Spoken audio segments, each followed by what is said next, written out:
Chapter 2. A Fugitive. After a brief burst of speed, Ari settled into a steady pace that he could maintain the entire distance.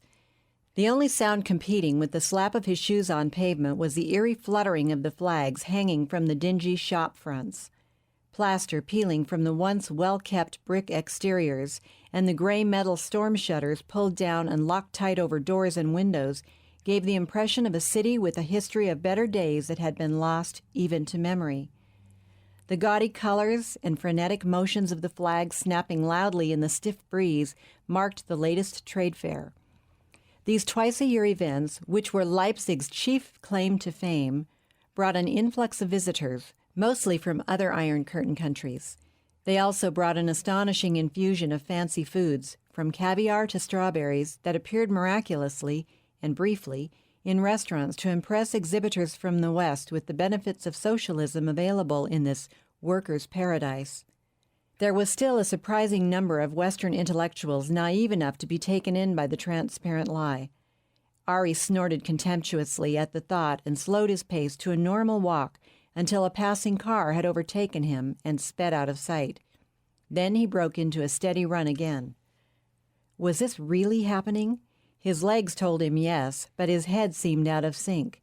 It was hard to believe that he was fleeing for his life, that everything he had so passionately worked for over the past 2 years and had come so close to accomplishing was now in the process of disintegration.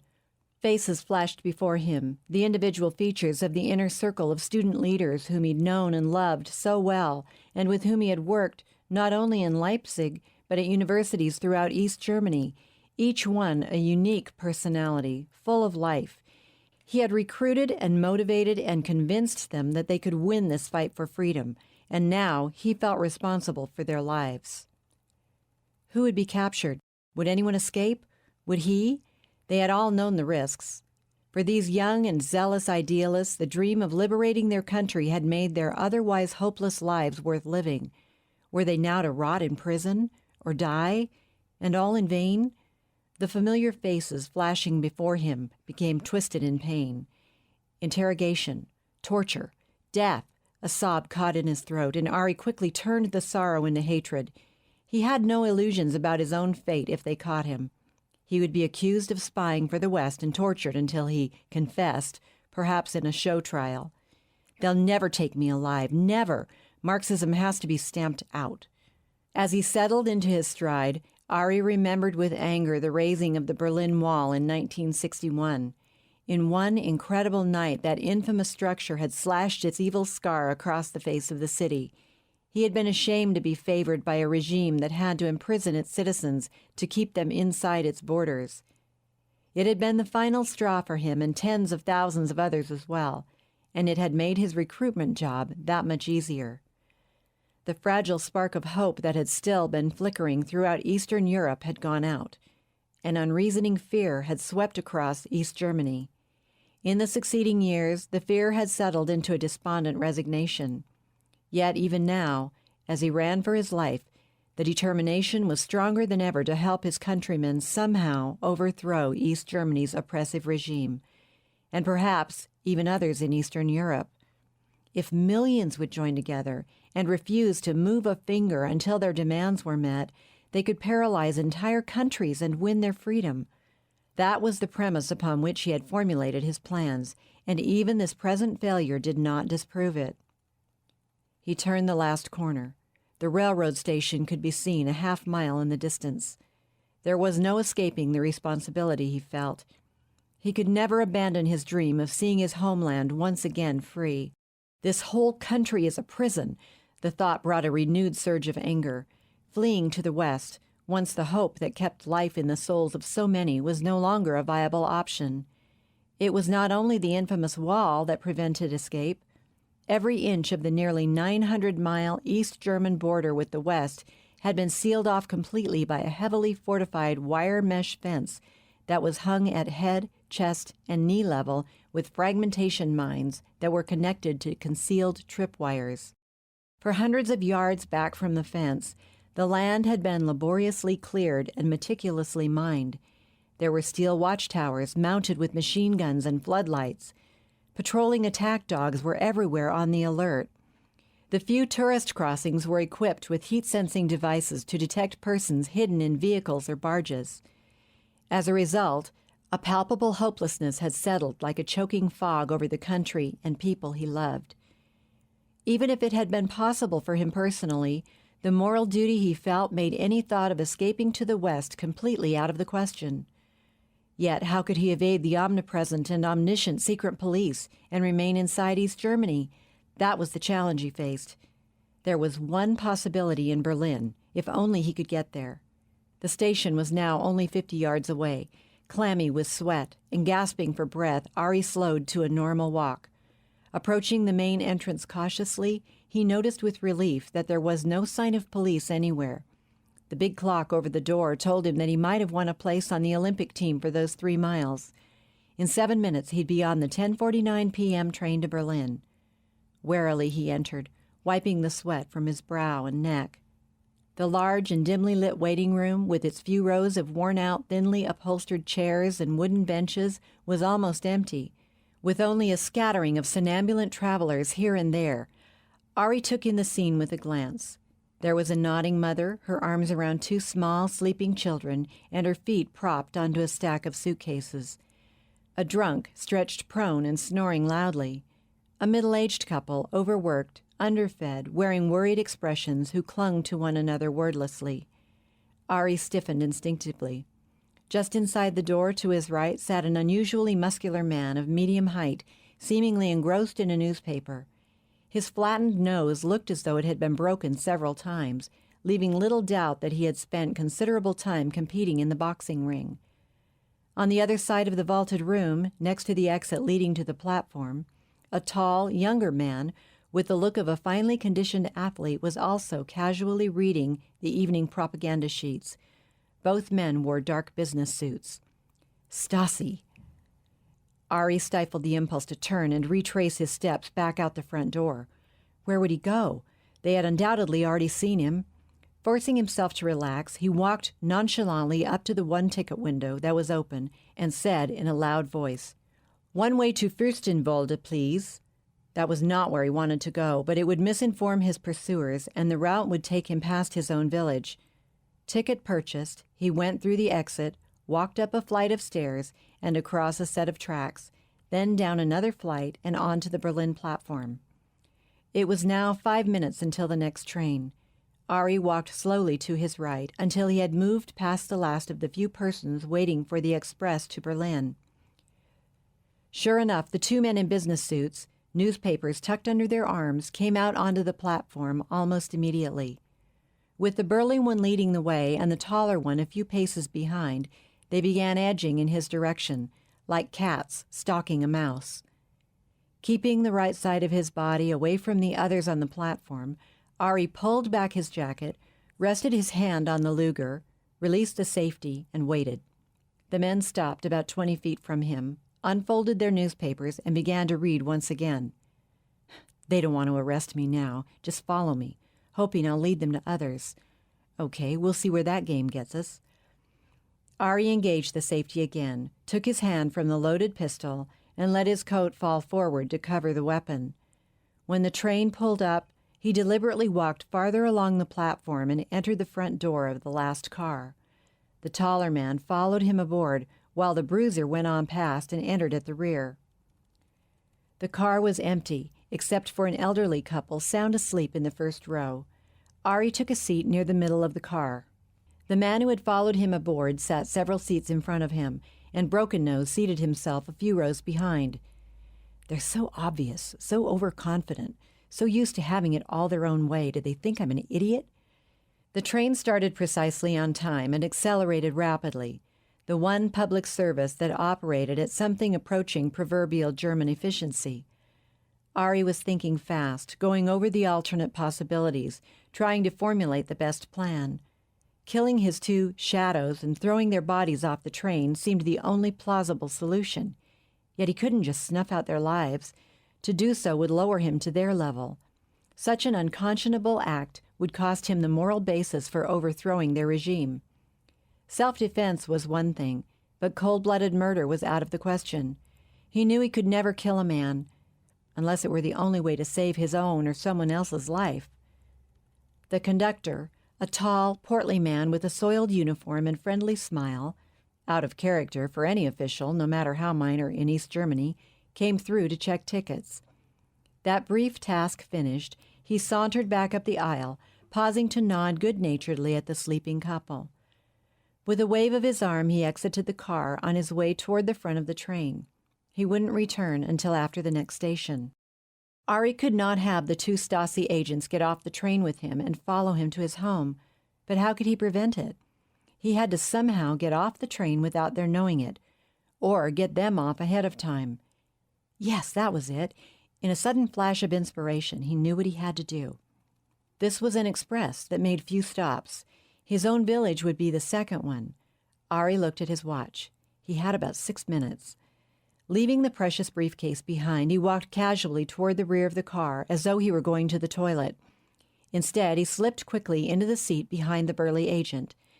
In one swift motion, he pulled the Luger from his belt and pressed the business end firmly against the Stasi's skull just behind his right ear. "Get up. Now," Ari whispered. "Walk to the front. Hands by your side. Act normal. Try anything and you're dead." Reluctantly, the agent stood up. Ari patted him down quickly, keeping the Luger pressed against his skull. Pulling a snub-nosed .32 caliber revolver from its underarm holster, Ari tucked it into his own belt under his jacket. The man's pockets yielded a handheld, portable two-way radio, a wallet, and a set of keys. Ari took the money, several thousand marks, and dropped everything else onto the seat, covering it with the man's newspaper. Then he shoved Broken Nose out into the aisle. "Hands at your side. Eyes straight ahead. Go to your friend. I'm desperate. Give me an excuse and I'll kill you." The tall, athletic agent, now reading a paperback book, wasn't aware of what was happening until they were a few feet behind him. He whirled around in his seat, saw Ari's gun, hesitated, then raised his hands slowly. Ari shoved Broken Nose forward and motioned for his partner to get up and stand in the aisle just behind him. Swiftly removing the man's revolver, Ari shoved it into a pocket of his jacket. He went through the same routine, removing the money, dropping the wallet and two-way radio onto the seat, and hurriedly covering it all with the newspaper. The elderly couple was still snoring away, swaying with the erratic motion of the train. "I'm a fugitive. No family, no future in this country, determined to escape," Ari told his captives in a low but earnest voice. "Follow orders or you're dead. Through that door, straight ahead." Grudgingly, Broken Nose opened the forward door. Ari shoved the two men through, followed them into the narrow space, and shut the door behind them. The sound of the wheels racing along the track was now deafening, and he had to yell to be heard. "Open that door!" Ari pointed to the exit on the right side. "We can't go out there," objected the taller one, whose long nose, pointed chin, and narrow eyes Ari now noticed up close made him look remarkably like a weasel. "You'll never get away with this," snarled the burly one. "They'll get you." Ari ignored them and glanced at his watch. "In about 1 minute," he yelled, "the train slows for an old bridge over a lake. It's only 3 meters to the water. There's a low railing you can jump over, but there's a support girder every 30 meters. You've got to go between them. Now open the door." The men made no move. Instantly, Ari hit Broken Nose on the side of his face with the Luger, spinning him around. Grabbing him from behind with his left arm around his neck, Ari once again shoved the point of the gun into the base of his skull, just below the right ear, and yelled at Weaselface, "Open the door, now, or I'll kill you both and throw you out." The tall Stasi agent pulled the door toward him and stood in the opening, leaning against the steel wall just inside to keep his balance. Half obscured by clouds, the full moon gave barely enough light to dimly make out close objects as they flashed by. The train began to decelerate. Suddenly, the steady, clattering hum of wheels on track took on a higher, more hollow pitch. "We're over the lake," yelled Ari. "There goes the first girder. When you see the next one, jump fast, both of you. There it goes, jump!" With a shove from Ari, they both went flying out into the night. He heard 2 almost simultaneous splashes. In relief, Ari leaned back against the open door and wiped the sweat from his brow with the back of his hand. Eyes closed, heart pounding, he swallowed the rushing night air into his lungs in deep gulps. The Stasis had landed somewhere near the middle of the small lake. The swim would be short, but the walk a long one. It would take them several hours to reach the closest village. By then, he hoped, he'd be safely in Berlin. Slamming the outside door shut, Ari went back inside. The old couple was still snoring a duet. Quickly, he gathered the objects he had taken from the two men, wrapped them in the newspapers, and threw them out the rear door. Returning hurriedly to his seat, he settled back to catch his breath and contemplate what lay before him. There were some incriminating papers he had to retrieve, backup copies of what he carried in his briefcase. He'd hidden them several weeks earlier in the wall of his tiny bedroom at his parents' house.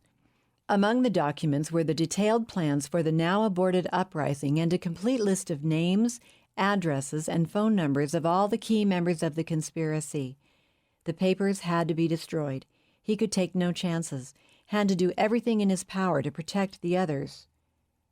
His parents wouldn't be happy to see him under these circumstances. He'd have to think of some plausible excuse for his sudden and hurried visit in the middle of the night. They must not suspect that he was a fugitive. When the police questioned them, they had to be able to swear that they knew nothing of his plot or his flight. Otherwise, it could mean prison and torture at the hands of Walter Ulbricht's secret police, a fate he wouldn't even wish upon his father. His mother had often confided to him that the current gangsters were far worse than the Nazis they had replaced. The Nazis had concentrated mostly upon persecuting the Jews and other minorities, but the communist regime mistreated, imprisoned, and tortured everyone. Under Hitler, the country had prospered, even while the rest of the world was in the Great Depression of the 1930s. Germans had never had it so good. Under Marxism, however, the eastern half of Europe's proudest and most affluent nation had become impoverished, inefficient, and incapable of competing with the West in anything except athletics. In order to deceive the world, vast sums that could not be afforded were poured into Olympic sports. Banned drugs were secretly used that enhanced performance over the short term, but that would have devastating effects upon the athletes in later life. Rumors persisted about cancer and other ailments plaguing retired Olympic heroes and heroines. Ari's father took a different view. His fanatical Nazism had metamorphosed with surprising ease into an equally rabid Marxism. For him, the regime could do no wrong, and he lost no opportunity to make his loyalty known. Yet his attempts to curry party favor had thus far gained nothing for him, not even an easing of the harsh and menial tasks he performed at the collective farm. "They'll promote me, you'll see," his father had often told Ari's mother as he drowned his frustrations in alcohol. "Just one rotten Jew on the local committee stands in the way." "He'd turn me in, his only child, to make points with the party. I know it." That distressing realization reawakened a pain long suppressed. How can a father hate his own son?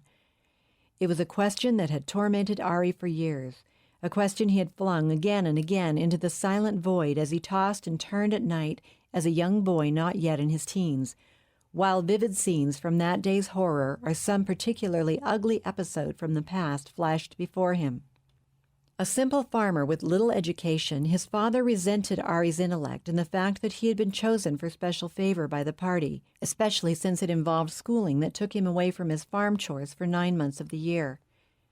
Ari's father was a large, powerfully built bully who could turn suddenly violent, especially when he was drunk.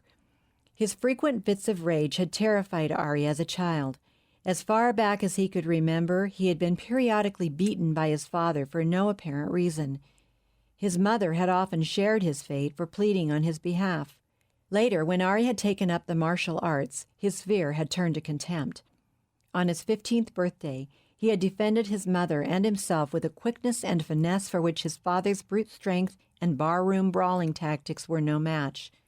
It had been a bloody beating, not because Ari savored revenge, but because his father wouldn't give up until he lay senseless on the floor.